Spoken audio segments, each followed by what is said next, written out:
Nausab kamong tanan mga igsoon ug mga kahigalaan ko din sa Dios, grasyag kaluoy bendisyon sa atong langitong Amahan ta sa gihapon ga madagyawan kanatong tanan ug welcome sa another day of Bible study dinhi sa programatan The Sovereign Grace Hour. Kauban nining inyong mga broadcasters dinhi sa atong tulumanon. Kini yung higala Andres Atub Jr., ang under shepherd ining mga iglesia dinhi sa Davao o gatong katambaya yung dinhi si Attorney Lewel. Og salamat sa inyong mga pagampo o sa inyong pagpaminaw ning atong tulumanon og kamusab nga nagapadala sa inyong tabang aron financially aron nga makagoon tanin mao nga bulhaton. Salamat kay naka-programa tanin sugod sa karong bulan na September dinhi sa Zamboanga Peninsula. Kumusta day mo mga listeners nato diri sa Zamboanga? Kay na mo mga buot ipadangat nga mga questions din itong tulumanon. Text lang sa atong cell numbers 0918 5484-852 o sa globe number nato 0995-2130-764. Now, salamat sa Ginoo kay na patagayon yun ang pagparunas patayang lawas ni Manang Lorita Mara gahapon dito Miss Bansalan gani manang pagaw-pagaw po tag gamay na sabkaron kumikan kay ni atong Domingo sa gabi ako'y nagatag sa message then gahapon sab salamat sa iyong mapagampo sa mga safe travel. Happy birthday day sa ato nga mga listeners ni ato nga programa una sa apo ni Brother Lingling o Igsoong Nori sa kang Sam David happy birthday Sam David o basta po kang kuya ni mo kang ate ni mo and then sa kang Libet atop amo ning sister-in-law bayaw kay among youngest brother nga si Tata morning yun dita sa buhangin Mrs. niya si Libet. Happy birthday sa pagkutuigan hatag kanimo sa Ginoo o ang Dios paday panalangin ninyo ni Tata sa inyong panagtiayon.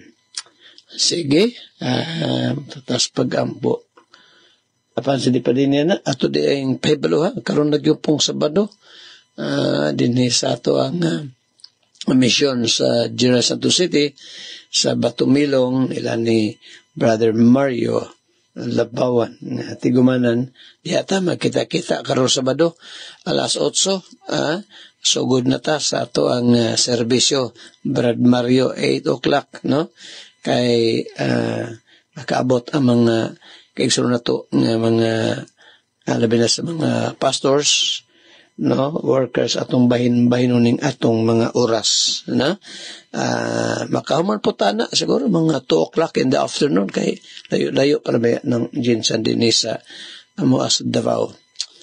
Okay, sige tatas pangalyo po kumusta day Brother Catalino Binlot salamat na ipaygon minimalo nga nakita tagahapon kabisita media sa Nichon, New Bohol, Bansalan, Davao del Sur og masapod kang Brother Arnel og kang Ginny og sa inyong anak og kanyo tanan diha sa New Bohol. Okay, mag-pray ta. Once again, Lord, gaduol kami sa imong mahal nga presensya this time, aron nga una, Lord, amo ikaw pasalamatan sa imong padayong kamayog kamatinumanon. Thank you, Lord, sa imong kaluwasan, sa kaluwasan ng imong padayag, gihatag diya sa imong makanakan. Salamat nga imo kaming gipadangat nining maong pagsalig kang Kristo Jesus as our Lord and Savior. Salamat sa Lord sa mga tao nga gapaluyon ning mao nga programa through their prayers and their financial assistance. Dahil ka mag-bless Ginoo. Bisan pa gani sa mga kaigsoon sa church, pila ka mga missions o churches, mga individuals. Bless Ginoo, mga trabaho sa mga kaigsuonan, mga negosyo, panginabuyan, bisan pa silang mga nagapanguma. Bless man o Father, among nasod, tabangan mo Ginoo this time. Bless Ginoo, bisan pa gani, Lord, mga nag-birthday karong adlaw sa kang Sam David, mga bata, nung ko siya, o pa siya mga igsoon, sila sab ni Brother Lingling, o tibok kang pamilya, labi na sa kang Risha, Lord, tabangan mo siya. And then, sa pamilya ni Brother Lingling, katong paks na tigkaluwasan, extendin mo imong grace Ginoo. O sabang pag-ampo nga sa kang libet atop, nga pangkatigan ni atag mo kang libet, bless ilang paratiayon ni Tata, bless ilang mga panginahanglan sa salamat sa imong gugma, sa imong grasya kaluoy. Man akong pag-ampusap sa mga nagbalatian di ay. Dahil ko nag-pray, ilan ni Durang, ni James, ni Evan Lord, kang Brother Cabigas, Brother Binlot, Brother Dodi, tanan ng mga nagbalatian. Bless Lord, I pray. Sa pa siya, kanhi President Duterte, good health niya, o kung tugot ni mo makauli des Pilipinas, Ginoo. Pusab ako, Lord, sa umabot mo nga fellowship din sa Jinsan, ni Brother Mario. Bless Ginoo ang mga pulong, fellowship sa mga kaigsuonan.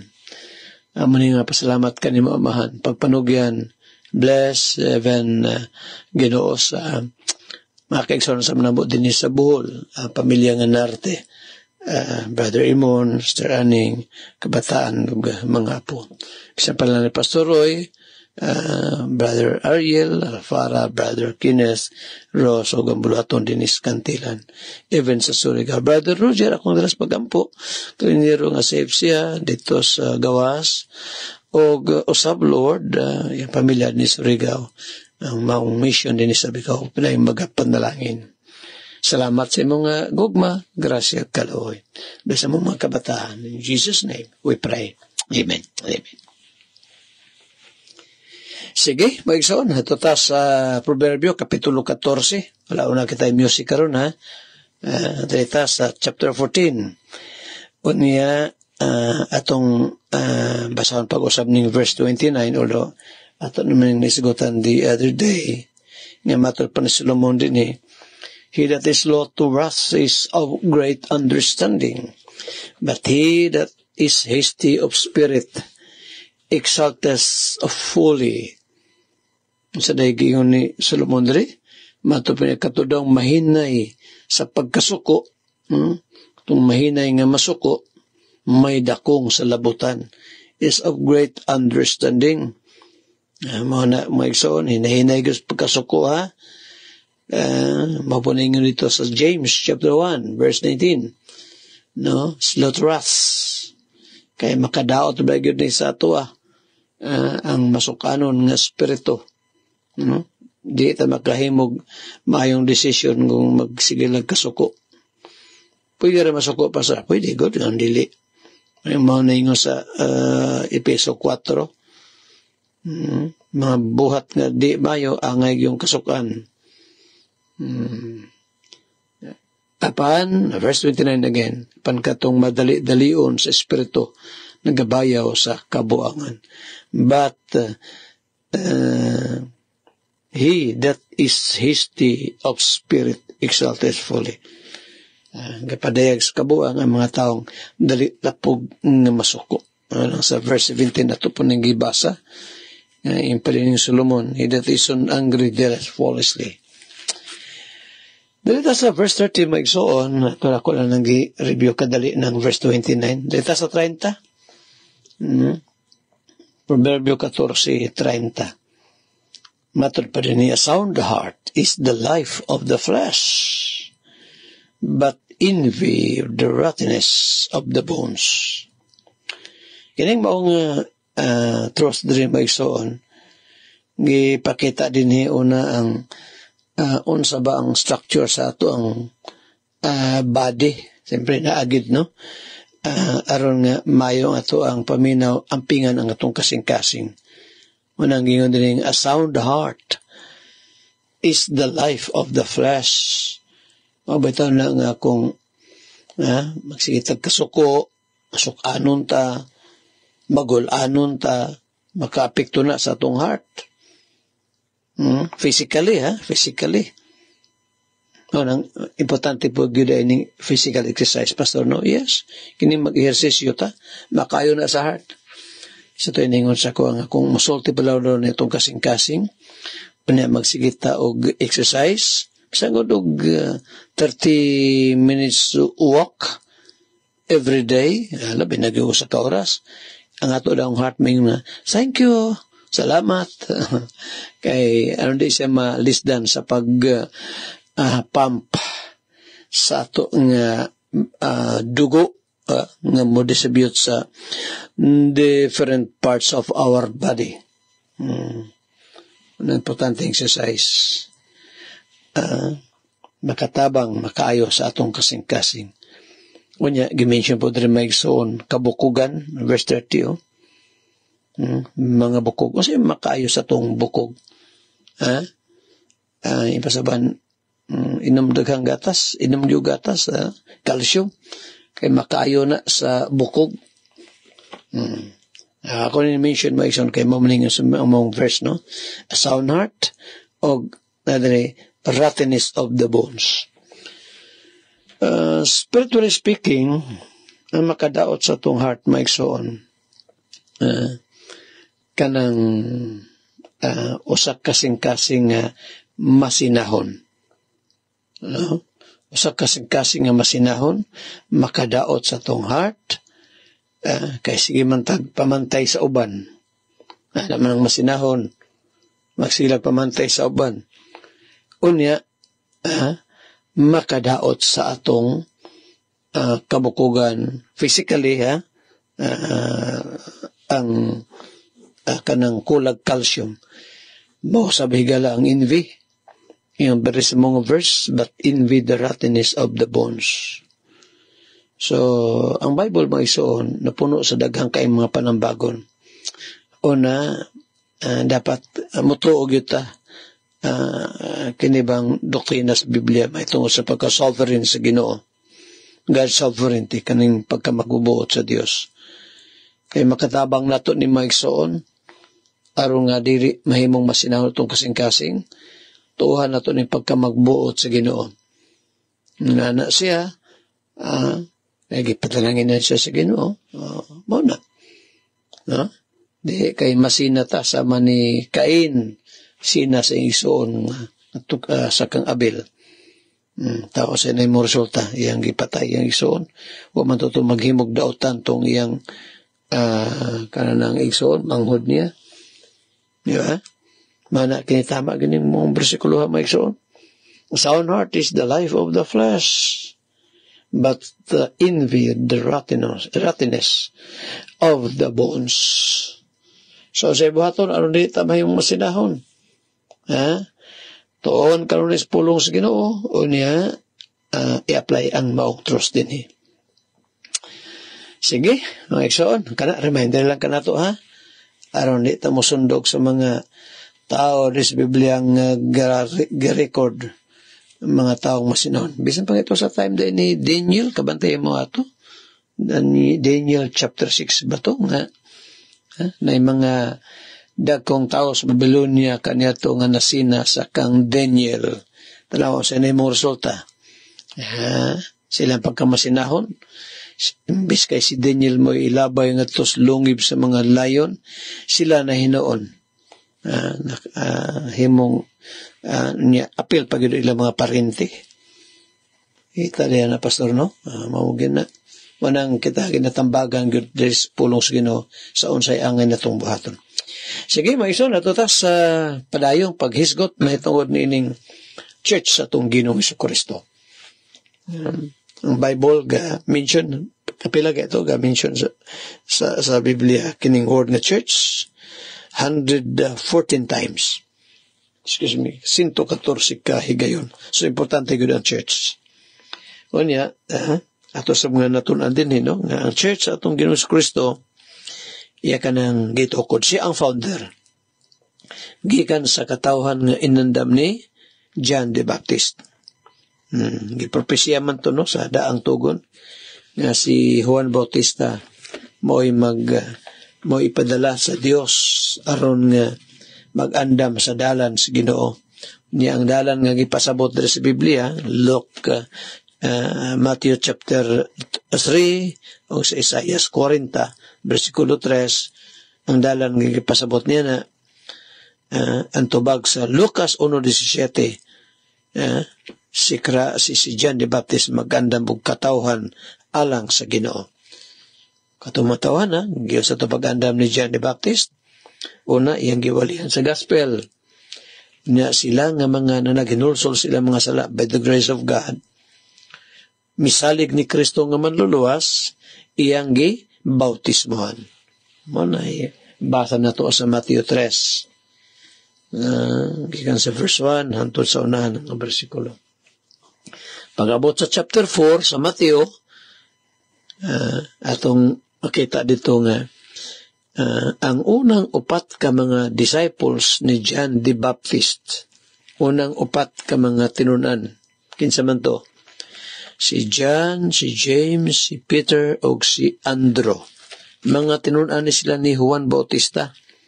Di pa to sila apostoles atong panahon na, di pa to sila mga apostoles. So silang unang upat, maisoon kay mga fishermen man to sila, mga mangingisda, o isda. Mangisda man sila, gitawag sila sa Ginoo. Matthew 4, gikan sa verse 18 down to verse 22. Gitawag sila sa Ginoo.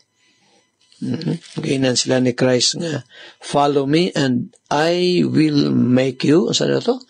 Fishers of men. Himuon ko kamong mga mangisda. So, ang kahulugan sa pulong church is, gikan na sa Greek word nga ecclesia, nagpasabot og pundok sa katawhan nga tinawag, called out assembly. Ano na ang definition sa word nga church. Pag yun na to og New Testament church o iglesia sa bagong tugon, mao ni ang pundok sa katawhan nga linuwas, bautismado nga mga magtotoo,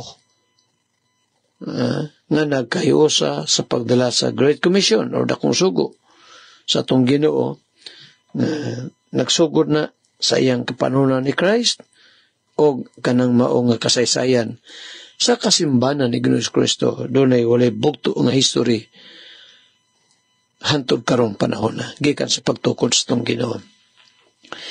So may iglesia na ang Ginoo sa iyang personal ministry. No, nagtukod na siya. Gani katong mao nga church. So itong Ginoo may soon nga iyang gitukod sa iyang kapanahonan. Sumuna ko dili dito sa Day of Pentecost matukod. Wala magtukod og iglesia ang Ginoo sa Day of Pentecost. Kay si Kristo ang panahonan ning kayab na sa langit before the Day of Pentecost.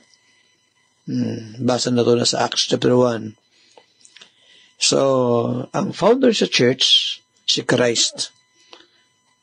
Wailain ang magtutukod sa iglesia sa itong Ginoo, siya gud mismo si Ginoong Hesukristo. Dili si Peter, dili si Apostle Paul, dili si John the Baptist, kundi si Ginoong Hesukristo. O kanusag ito niya tukurang yung iglesia, gitukod si Kristo ang founder, gitukod sa iyang kapanahonan. Then ikatulo nga marka is natukod kini sa tukmang dapit asa ganito tukuran ni Kristo iyang church. Subon nako dili sa Roma kay wala mo adto ang Ginoo dito sa Italy. Dili o wala po tukura sa Amerika, wala tukura sa Pilipinas, kundi gitukod ni Kristo ang iyang iglesia dito sa Dublin, sa baybayon sa Galilea, nasod sa Israel. Dito ang itawag nga founding place sa iyang church, dito tukura. Katong pagtawag ni Christ sa nining unang upat ka mga disciples ni John, no? Dito mayson matukod ang iyang iglesia. Yang iglesia, dili, building. Mga linuwas nga mga magtotoo nga mga bautismado. Muna'y ikatulong marka. Unya, ikaapat maigsoon nga marka sa iglesia ng Ginoo, kini adunay walay bugto nga kasaysayan na siya gitawag perpetuity, no? Gikan sa pagtukod ni Christ hangtod karon. O kini mong iglesia mga igsoon, diyotay pa, gamay pa sa pagtukod sa Ginoo. Manang nakaingon si Christ sa Lucas 12:32, "Fear not, little flock, for it is your Father's good pleasure to give you the kingdom." Ayaw ka lisang diyotayng panon. Anong gitawag tog diyotay? Langan, pilar to sila kabuk atong panahon na.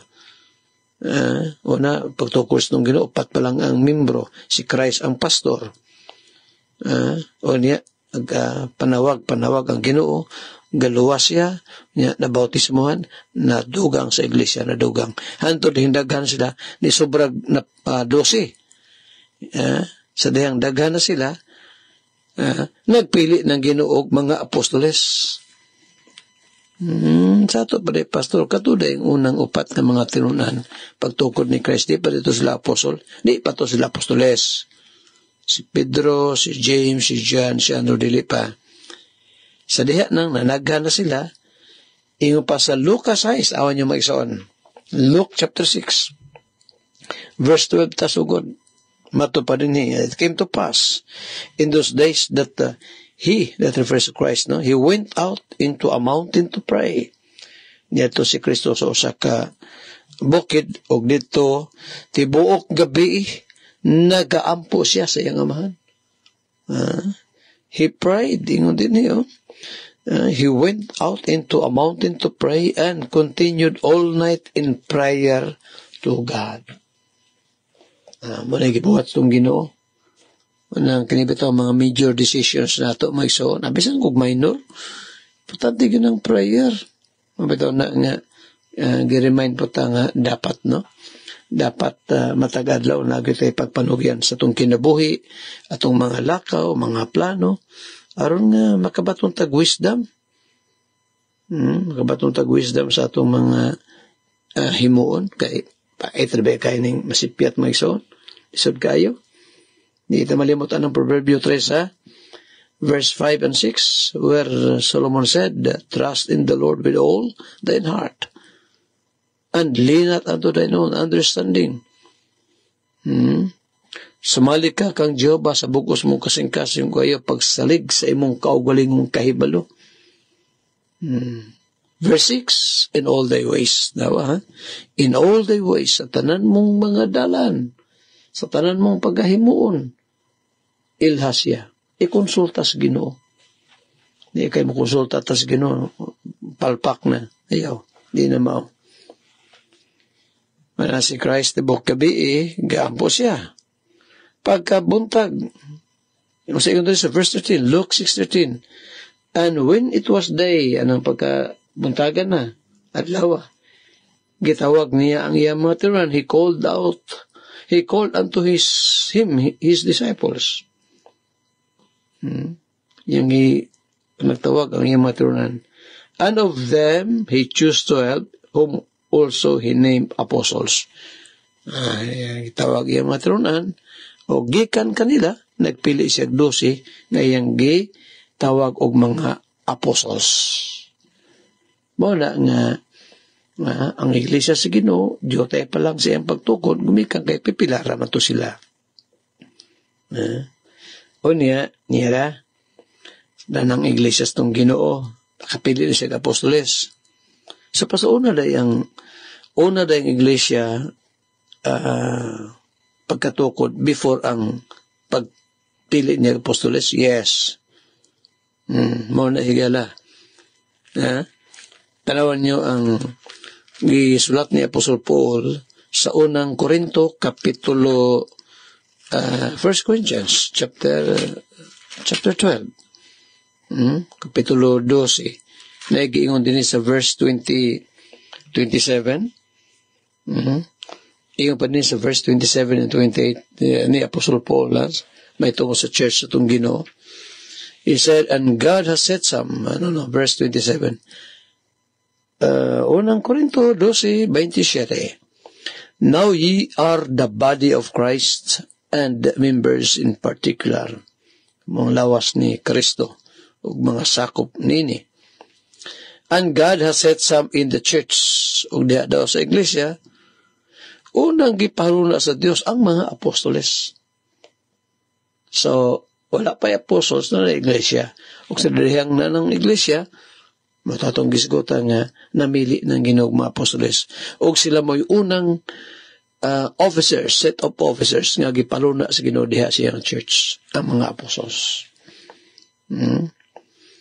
And secondarily prophets, thirdly teachers, after that miracles, then gifts of healings, helps governments, diversities of tongues. Ay so, ba ito na ipadayon, oras, salamat sa panahon, gihatag ka na ito sa Ginoo. Usbo na ko kung na mo yung mga pangutana, padangat lang na address na ito, ang natuluman nun. Cell number na to is 0918-5484-852. Ikalaw, kung pa ka makasinatig kaluwasan, ikaw nga naminaw karon, ay misay, come to repentance. Ilhay mo pagkamakasala, o niya saligan mo si Kristo, nga maulang ang makaluwas nimo. Pangayog kaluoy nga to kaniya. Handulog sa mangtak na, sa mga estasyon, inyong higalas kahanginan, Andres Atop Jr. o Atty. Lemuel Atop, manamilit kami magaingon ng Diyos, magapadalangin ka na tong tanan. Daghang salamat. Sige, maigsoon na ato nasab nga ipadayon ang ato nga study dinhi sa mga taong atong tanaw nga usas mga reprobates. No? Naagi din na pasaron, di sa ako nagingon, di good na to na matago maigsoon, kamatura na nga, bisan pa sa ato nga present time karon daghang makita nga mga tao, no? Nga wala gyoy grace sa ilang kinabuhi. Mamatay na lang, nga dili makadangat sa paghinulsol, pagsalig kang Christ as Lord and Savior, kulay kabaguhan sa kinabuhi. Ang masulti na to niya na, nga kini sila, mga, sa ito, mga reprobates, mga sindalikway. Asapay mga verses na napasar. Nya taon ato ning tagapagtagadre sa tamagson sa ato ding meditation for today, no? Ato ang pamalandong karong adlaw, yung nasundan gahapon, Book of Hebrews man gahapon chapter 1 verses 1 and 2. Karon magsuon dito sa Hebrew gahapon ta. Book of Hebrews chapter 2 and then verse 1. Sige, na may Bible diha. Biblia ninyo, tanaw pareho ga. Hebrehanon 2. Atong meditation na sa mga bago pang nagsunod itong programa, maigsoon before ta mag-tackle og mga doctrines. Mga gibilin ni Christ diya sa iglesiyahan, maladlong sa ta, kanabang meditation na ta, no? So, Hebrews chapter 2 verse 1, Paul said, therefore, we ought to give the more earnest heed to the things which we have heard, lest at any time we should let them slip. Matal pa ni Pablo Bosa, pag yung dihag, therefore, conclusion maison. This is a conclusive word. Kana bang naigisultidaan unya maghatag dayon og kana bang unsay angay himuon no naning word therefore busa mato pa ni Paul kinahanglan di ay nga himuon ta ang labi pa ka mainitong pagtagad sa mabutang nga atong nadungog basyon niya hinuon ipang-anol kita gikan niini. Nagson na-mention ako to gapon sa importante na di lang kay kung maminaw tas pulong sa Ginoo tutok sa nagwali pero wala di ito maminaw. Physically present lang, pero sa unahon na absent di ay. Kining atong gibasa ron, dito sa Hebrews chapter 2 verse 1. Si Paul nag-remind sa mga Christian sa iyang kapanahon, sa mga Hudyo, nga dapat maghatag yun og kanabang dakong pagtagad sa isulti. Kabalo ka, masa ka-importante ng mga ating natatag simba, or bisa pa ning takna aron nga Bible study man ta, na yung mga kanabang ginakutlo na itong mga bersikulo maigsoon. Usay, kung di na ito nataga ang pagtagad, mabiyan na usay dahil hinuon nga, kanabang panahon na nga dunay minsa ang Ginoo na to. Unya, kung magpalingog-lingog na ta, maningon ni Apostol Paul diri, ingon niya, we ought to give the more earnest heed. Nga, ingon niya, mainitong pagtagad. Kung naamatay ang ngayong paminawan, say, inibitaw mag-atang tas oras, may ison na tayo, kuhan ba, gahulat tas oras. Isa, for example, kinitong radio program, ako mag-ininggitay man. Kaya kung manubra ta, dahil sa itong oras, dakong posibilidad nga makat off ang ato nga wali, putol ba? Kaya siyempre, abot na mas panahon. So, conscious kita sa time. Ito ang programa maiso. No, say gani, di ko bantay, manubra gani pila ka mga segundo. May nilang ning atong mga walihan maisoon nga station, kung kaya sila, no? Kanabang masinabtanon. Pero most of the time, di kita mo lampas. Kining giingon ni Apostle Paul, kinahanglan nga himuon ta ang mainitong pagtagad, magbantay pa kayo. Sa English, mag-isun mas bugat niyo. Pag-iyon din nga, we ought to give the more earnest heed. Marabag magmaniho ba? Tulog-tulog ta mag-drive maigsoon ay kadakong. Di yun pwede pa talaga kung magduka po ta mag-drive gani. Actually, bitaw ta katulugon, hunong yun. Ako buhunong yun ko maigsoon. Sa imin ko kalat lang lobi. Padapin sa ta kay marag di naman maayon ning ato ang mata. So, delikado. Maigsoon, mausap na sa Bible. Yung pa ni Pablo, kaya tingalion niya mahapon tatangatos di maayong sitwasyon. Ayun, ito basiyo niya hinuon ipang anul kita gikan ini. Importante gina yung mamina, Pastor. Yes, kining word nga. Taking heed. To give the more earnest heed. Remember na ko itong tema na to sa itong conference. Dari ba sa atong niaging Hunyo ba? Ang ato ang tema is i-program sa kutubangan, no? Taking heed unto thyself and unto the doctrine.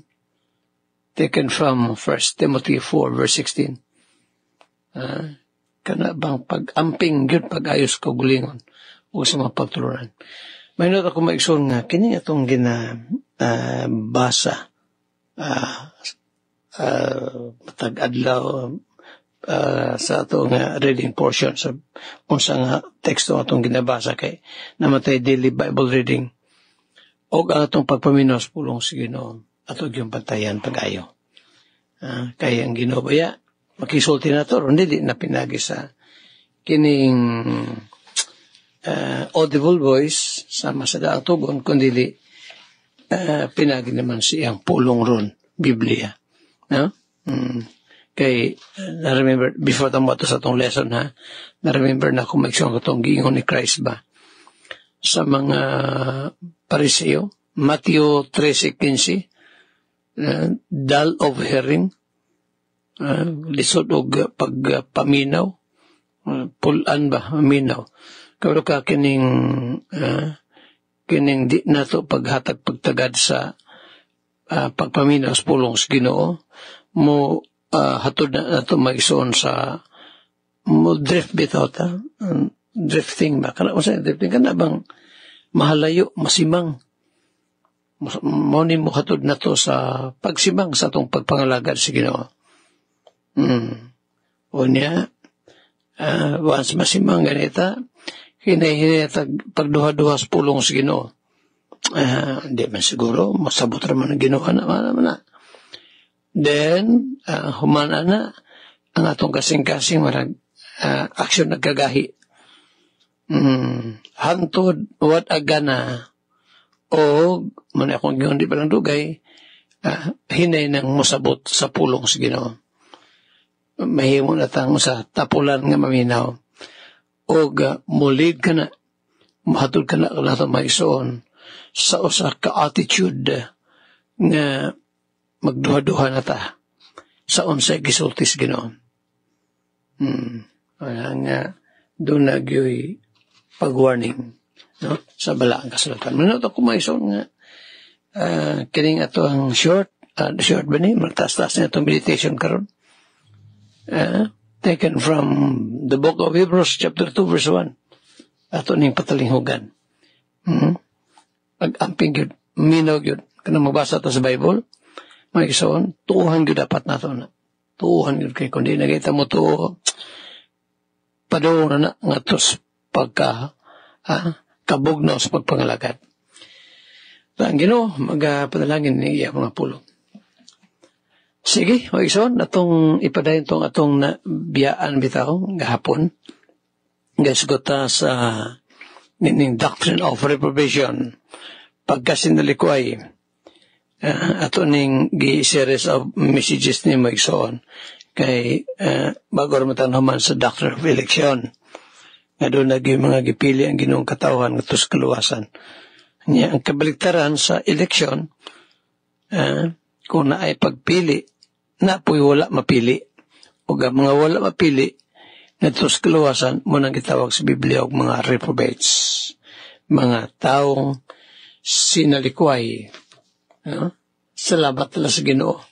Kita ang mga nakadangat sa paghinulsol o pagtrust kang Christ as Lord and Savior. Miabot ka na sa itong kinabuhi. Munang, praise God, salamat Diyos Ginoo. Now, na-mention na ito gahapon katong Revelation 13 verse 8. Nga ang atong tanang mulupyo si yuta. Musimba sila sa mapintas ng manap. Sila nga kansangalan wala mahisulat sa basahon sa kinabuhi. Book of Life. Sukat pas pagkatukod sa kalibutan.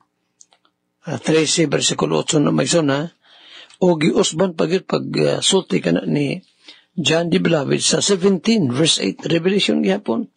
Sige, tanawan niyo maigsoon. Pinadayag kapitulo 17 13 man to no atong gibasa 13:8. Akin 17 and then verse 8. O sige, ingon din sa pulong sa Ginoo. Matupad din, the beast that thou sawest, ang napintas nga imong nakita. The beast that thou sawest was, and is not, and I shall ascend out of the bottomless pit, and go into perdition, and they that dwell on the earth shall wonder, whose names were not written in the book of life from the foundation of the world. When they behold the beast that was and is not and yet is. So, katong mabagang duot sa katawhan maigsoon, mahibulong sila. Kita nila sa mapintas ng manap. Muna ilang gisimba. So, kung basa, ang mapintas ng manap, ng imong nakita, mao ang sa kanya to og dili ang sa karon og mao ang mulugwa gikas bungaw sa kahiladman nga walay kinutuban og mo padulong sa pagkalaglag ug ang mga nagpuyo sa yuta kinsang mga ngalan wala may sulat sa basahon sa kinabuhi sukad pas pagkatukod sa kalibutan. Ang atong kita ipasister Mason dili itong mapintas ng manap kundi kining katawhan nga sukad pa sa pagkatukod sa kalibutan o wa pa gani matukod ang kalibutan wa na gyud may sulat ilang ngalan. So kung naiwa may sulat naayon sa naapoy na sulat. So, gawas ani Revelation 13 verse 8 o 17 verse 8 napabay laing mga bersikulo ato makita nga naagyo yung mga reprobates. Kining Pedro, humanamata sa Romans 9, no? Tara humaikso ng 1 Peter chapter 2. Unang Pedro, Kapitulo 2. Unya, gikantas verse 7, unang Pedro Kapitulo 2, versikulo 7, ngato na sa versikulo 9. Sugot sa versikulo 6. Wherefore also it is contained in the scripture, Behold, I lay in Zion a chief cornerstone, elect, precious, and he that believeth on him shall not be confounded. So, nag-refer na kang Ginoong Kristo, no? Siya nga maoy na himong kanabang batos pamagang. Ipahalo na sa amahan. Nga igong pa din ni Peter, no? Nga siya nga nagatuo, nagasalig kang Kristo Isus, dili gyud daon sa dili gyud maigsoon maulawan. So dili gyud maulawan. Na kini sa verse maigsoon kini verse 7.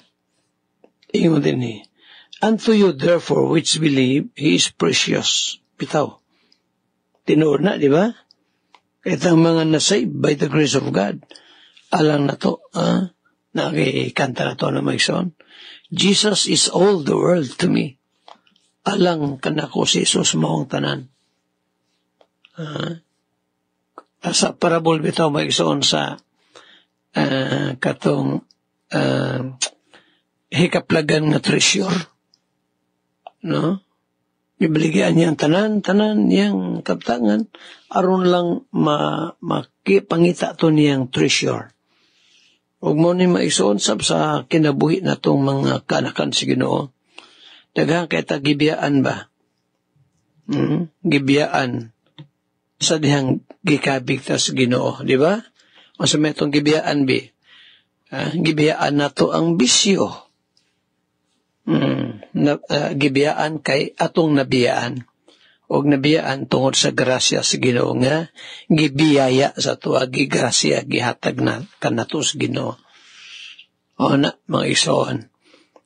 Di ba? So, kung nang tawag ka-claim siyang Kristohanon, bisyoso gihapon, wala pa na makasinatig salvation. O sa ingon din, balikan ito ang 1 Peter 2, verse 7.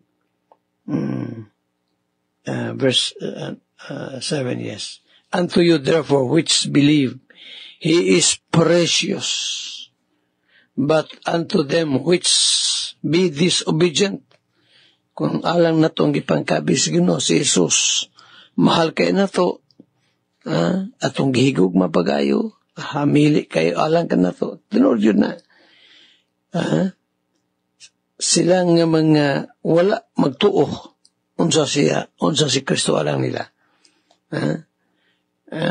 Ingon din sa atong gibasa sa verse 7, but unto them which be disobedient, the stone which the builders disallowed, the same is made the head of the corner.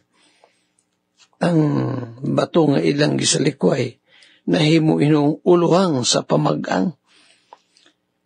Verse 8, yung din versikulo 8. And a stone of stumbling block, and a rock of offense, even to them which stumble at the word, being disobedient, whereunto also they were appointed. Unsa daw higala? Sila nga mga dili mosalig, motuo sa kang Ginoong Kristo, yung mo'y pagis kaluwasan. Nahimo silang unsa daw? Nahimo silang mga masupilon sa pulong. Panginoon din niyo, nahimo silang masupilon. Tigsupak ba sa pulong sa Ginoo? Mao ni mga tao may son nga ingon din nga sila gitagana ng daan alang ning maong kahimtang nila nga mahimo silang unsa, mahimo silang masilpakon sa pulong sa Ginoo. Akong tagag ipasis may isang kining word nga appointed, even to them which stumble at the word, being disobedient. Wherefore unto also they were appointed. Moni gitagana alang nila. Nya kano sa ito mahimo ang appointment sa Ginoo. Kung sa wa pa matukod ang kalibutan, ang gikataganan ng daan. Alang sa kanabuhin dayon mito, dito sa Acts 13:48. And as many as were appointed to eternal life believe. Tanang gitagana na alang sa kinabuhi dayon mito. Naapoy mga maison, wala gitudlo nga to sa kinabuhi dayon. Gi-appoint sila. Pero asa? They were appointed for destruction. Sa ilang kalaglagan. Higala, digay sa iyong pagpinaw ron. Antay oras, ito ni Brian Ugma. Tingali ikaw higalang naminaw. Panimamas natin kalawasan. Pakiluoy gusto Ginoo. Magin akong suggestion higala. By the mercy and by the grace of God, maulang gini imong paglaom nga ikaw higalang naminaw ron makakos kalawasan. Itong dugo nga giula ni Christ sa cross, moto'y makahinlo sa imong sala, sa akong sala. Salamat kay early 80s may soon na sinati na akong salvation because of what Christ did to me. Buhat ni Kristo din ikanako. Wala pa na mahitabo kanimo higala, pagkasanatid kalawasan, then come to repentance and trust Him as your Lord and Savior. Hantulog sa samangtak na o sa samang istasyon inyong higalas kahanginan Andres Atob Jr. manamilit magaingon ang Dios panalangin kanatong tanan. Daghang salamat. Praise the Lord, praise the Lord. Salamat sa mga mensahe ito ang napaminawan nining taknaa sa kabuntagon. Salamat kaayo sa mga pulong sa Dios nga di nagahatag kanato kanunay sa kadasig, kalipay og labaw pa nga pagtinguha sa pagpamalandong sa pulong sa Ginoo sa pag-alagad nga kaniya. Mga kaigsunan, once again, maayong buntag sa matag usa kanato nining adlaw, September 23. Praise the Lord nga nakadangatan nining adlaw uban sa kaloy ug grasya ug panabang sa Ginoo. Ako ang i-shout out ang pipila ka mga nagapaminaw karon nining ato ang programa. Bisan asa man mo dangat kini atong programa, ako ang pagtimbaya sa matag usa kanato. Salamat sa Ginoo. Kay mga kaigsunan, hangtod sa sunod nga panahon ug higayon, dungog-dungog na sabta sa pagpaminaw sa pulong sa Dios ni Pastor Atok o ni Attorney Limuel Atok sa first portion. Okay, salamat kay sa Ginoo niya na sa mga kaluoy nga ni kanato.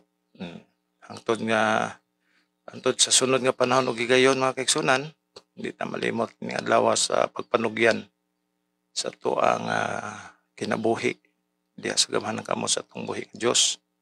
Ban sa atong mga plano, mga lakaw, transaksyon ni adlaw na ito gining isalig nga na sa Ginoo aron kining tanan magmabungahon. Okay, hangtod sa sunod nga panahon ug higayon mga kaigsunan, dungog-dungog maminaw ta sa atong programa. To God be the glory ug dalaygon ang Dios sa ato ang kinabuhi.